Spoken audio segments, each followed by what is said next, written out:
आज हमारे पास जो स्रोत है वो एक एक बहुत ही दिलचस्प और शायद थोड़ी कह सकते हैं चौंकाने वाली अवधारणा पेश करते हैं। हाँ, बिल्कुल। ये बौद्ध दर्शन से जुड़ा एक विचार है जो इंसानों को 4 श्रेणियों में बांटता है। लेकिन यहाँ कोई जाति, धर्म या वो सामाजिक स्थिति की बात नहीं हो रही है। नहीं, बिल्कुल नहीं। ये वर्गीकरण पूरी तरह से हमारे कर्मों और हमारे मन की स्थिति पर आधारित है। और जब मैंने इसे पहली बार पढ़ा तो मेरे मन में पहला सवाल यही आया कि क्या ये सिर्फ एक प्राचीन विचार है या आज की हमारी भागदौड़ भरी जिंदगी का एक नक्शा बन सकता है। और यही सवाल मतलब इस पूरी चर्चा का केंद्र है, हम्म। क्योंकि स्रोत की शुरुआत ही इस बात से होती है कि बाहरी तौर पर शरीर से सभी मनुष्य एक जैसे दिखते हैं। हाँ। असली फर्क त्वचा के रंग या कपड़ों में नहीं, बल्कि चित्त में है, मन की क्वालिटी में, हमारा सोचने का तरीका, हमारे काम करने का ढंग और हमारी जीवन शैली ही हमें असल में एक दूसरे से अलग करती है। ये एक तरह का, आप कह सकते हैं, एक्सरे है जो बाहरी दिखावे के पार जाकर हमारी अंदरूनी हकीकत को देखता है। तो आज हमारी पड़ताल का मिशन यही है। हम मिलकर इन 4 श्रेणियों को समझने की कोशिश करेंगे। मनुष्य देवो, मनुष्य पैत्ता, मनुष्य तिरच्छान और मनुष्य निरयो। ये सिर्फ नाम नहीं है ना, ये इंसान की 4 अलग-अलग मानसिक और आध्यात्मिक अवस्थाएं हैं। बिल्कुल। हम देखेंगे कि इनके लक्षण क्या हैं और ये आज के दौर में हमारे लिए कितने प्रासंगिक हैं। तो चलिए इस यात्रा पर निकलते हैं और देखते हैं कि ये प्राचीन नक्शा हमें कहाँ ले जाता है। तो शुरुआत सबसे ऊंची श्रेणी से करते हैं, जी। जिसे स्रोत मनुष्य देवों कहता है, यानी देवता जैसे मनुष्य। अब देवता शब्द सुनकर लगता है कि हाँ, ये शब्द थोड़ा डरा भी सकता है ना। बिल्कुल, लगता है कि ये कोई बहुत ऊंची, लगभग नामुमकिन बात हो रही है, पर स्रोत इसे बहुत बहुत व्यवहारिक तरीके से समझाता है। बिल्कुल। यहाँ देवता का मतलब किसी अलौकिक शक्ति से नहीं, बल्कि एक विशेष तरह के स्वभाव से है। स्रोत के अनुसार ये वो लोग हैं जिनमें 3 गुण प्रमुख होते हैं: दान, शील और करुणा। अच्छा। दान का मतलब सिर्फ पैसा देना नहीं, बल्कि अपना समय, अपना ज्ञान या किसी को सहारा देना भी। शील का मतलब है एक नैतिक जीवन जीना, जैसे झूठ, हिंसा और नशा जैसी चीजों से दूर रहना। और करुणा यानी दूसरों के दुख को महसूस करने की क्षमता। ये लोग माता पिता, गुरु और अच्छे लोगों का सम्मान करते हैं। मतलब ये एक ऐसे इंसान की तस्वीर है जो सिर्फ अपने लिए नहीं जी रहा, सही बात है। उसका जीवन दूसरों के लिए भी उपयोगी है। स्रोत में एक बहुत खूबसूरत लाइन है, शीलवान मनुष्य देवों के समान तेजस्वी होता है। इसका क्या मतलब है? क्या ये किसी चमक या आभा की बात हो रही है? एक तरह से हाँ, लेकिन ये कोई जादुई आभा नहीं है। ये उनके कर्मों का तेज है। जब कोई व्यक्ति लगातार अच्छे काम करता है तो उसके व्यक्तित्व में एक शांति, एक आत्मविश्वास और एक सकारात्मक ऊर्जा आ जाती है। हाँ। जिसे दूसरे लोग भी महसूस कर सकते हैं। यही वो तेज है। अच्छा। और इसका नतीजा सिर्फ भविष्य में नहीं मिलता। स्रोत कहता है कि ऐसे लोगों का वर्तमान जीवन भी सुखी और शांत होता है।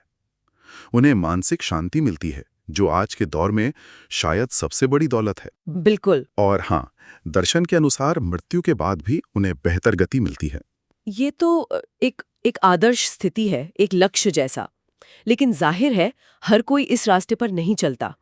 स्रोत एक बिल्कुल विपरीत दिशा की भी बात करता है, जहां इंसान की चेतना ऊपर उठने की बजाय वो लोभ और अतृप्ति के दलदल में धंस जाती है। हाँ। और यहीं से दूसरी श्रेणी सामने आती है। हाँ, और ये श्रेणी शायद आज के समाज को समझने के लिए सबसे ज्यादा महत्वपूर्ण है। इसे कहते हैं मनुष्य पित्ता। पित्ता। पित्ता या प्रेत का मतलब है भूखी आत्मा। ये वो लोग हैं जो हमेशा असंतुष्ट रहते हैं।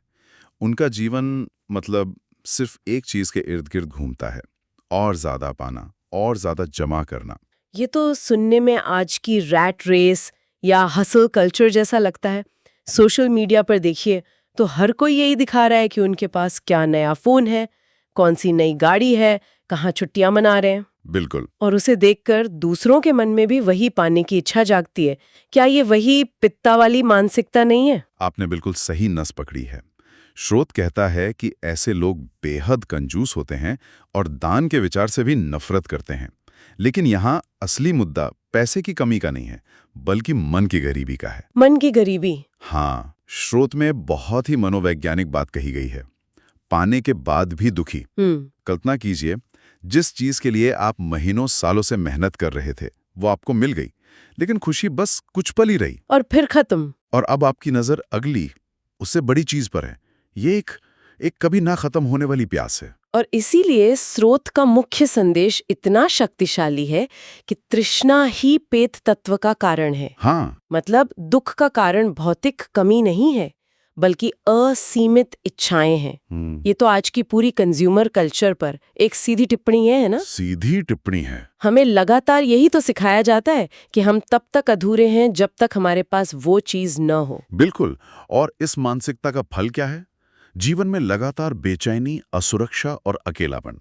चाहे बैंक में कितने भी पैसे क्यों ना हो, इंसान के पास सब कुछ होते हुए भी उसे हमेशा यही लगता है कि मेरे पास कुछ नहीं है। ये एक मानसिक दरिद्रता है और दर्शन के अनुसार मृत्यु के बाद ऐसे चित्त की गति पेत योनि की ओर होती है। तो एक तरफ देवों हैं जो देकर खुश होते हैं और दूसरी तरफ पैत्ता है जो पाकर भी दुखी रहते हैं। लेकिन जब ये अतृप्त इच्छा बुद्धि और विवेक पर पूरी तरह हावी हो जाती है तो क्या होता है?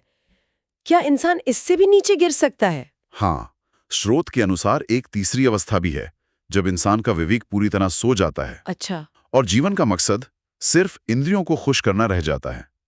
इस श्रेणी को मनुष्य तिरछान कहा गया है, यानी पशु के समान मनुष्य।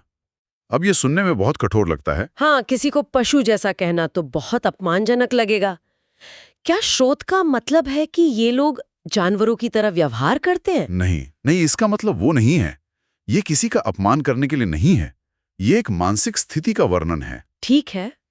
पशु कैसे जीते हैं? उनका जीवन मूल रूप से अपनी शारीरिक जरूरतों के आसपास केंद्रित होता है। भोजन, नींद, सुरक्षा, प्रजनन। हाँ, इंस्टिंक्ट पर। बिल्कुल, इंस्टिंक्ट पर। उनमें नैतिक अनैतिक सही गलत का विवेक नहीं होता। स्रोत कहता है कि जब कोई मनुष्य भी अपने जीवन को सिर्फ खाने, पीने, भोग विलास और अपनी मूल इच्छाओं की पूर्ति तक सीमित कर लेता है और सही गलत के विवेक को पूरी तरह ताक पर रख देता है, तो उसकी चेतना का स्तर पशु जैसा हो जाता है। इसको थोड़ा और आसान करते हैं। हाँ।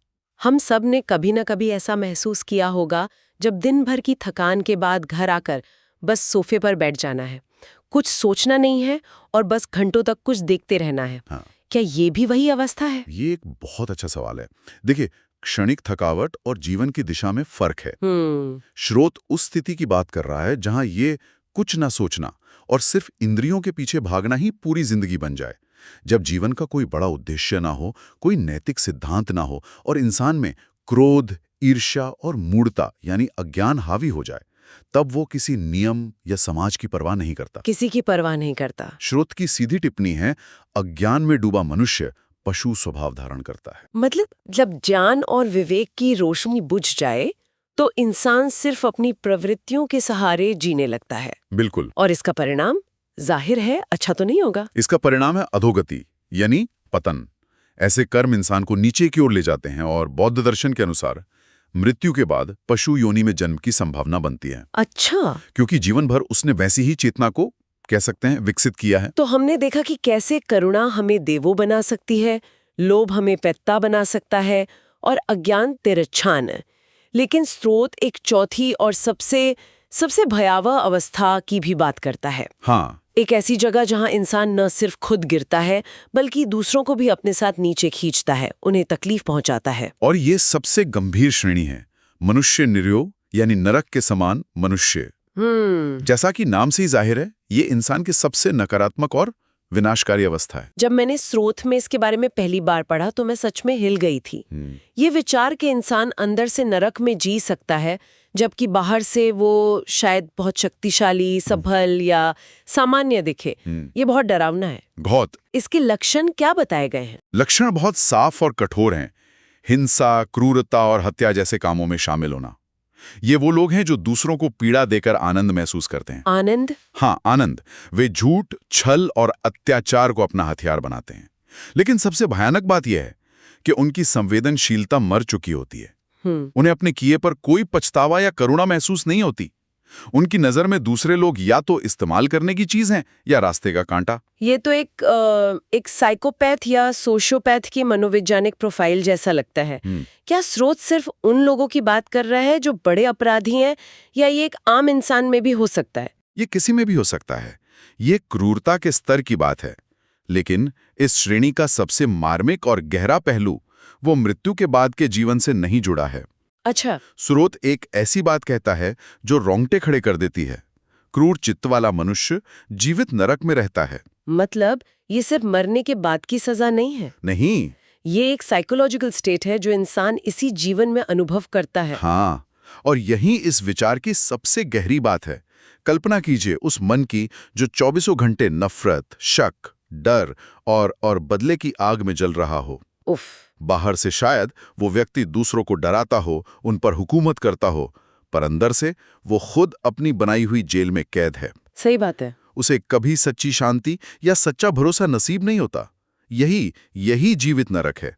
और दर्शन के अनुसार मृत्यु के बाद ऐसे चित्त की गति निरय यानी वास्तविक नरक की ओर होती है। तो इन 4 अलग-अलग और बहुत ही तीव्र श्रेणियों को समझने के बाद हम अपने शुरुआती सवाल पर वापस आते हैं। क्या ये सिर्फ एक प्राचीन वर्गीकरण है या ये आज भी प्रासंगिक है? इस सब का हमारे लिए क्या मतलब है? ये आज शायद पहले से भी ज्यादा प्रासंगिक है, क्योंकि ये पूरी चर्चा हमें 2 बहुत बड़े और क्रांतिकारी सबक सिखाती है। क्या है वो? पहला और सबसे महत्वपूर्ण, जन्म से नहीं, कर्म से मनुष्य की गति तय होती है। ये विचार उस समाज पर एक सीधी चोट था जो जन्म और जाति को सब कुछ मानता था। बिल्कुल। ये कहता है कि आपकी कीमत इस बात से नहीं है कि आप कहाँ पैदा हुए, बल्कि इस बात से है कि आप क्या करना चुनते हैं। आपकी पहचान आपके कर्म है। और दूसरा सबक?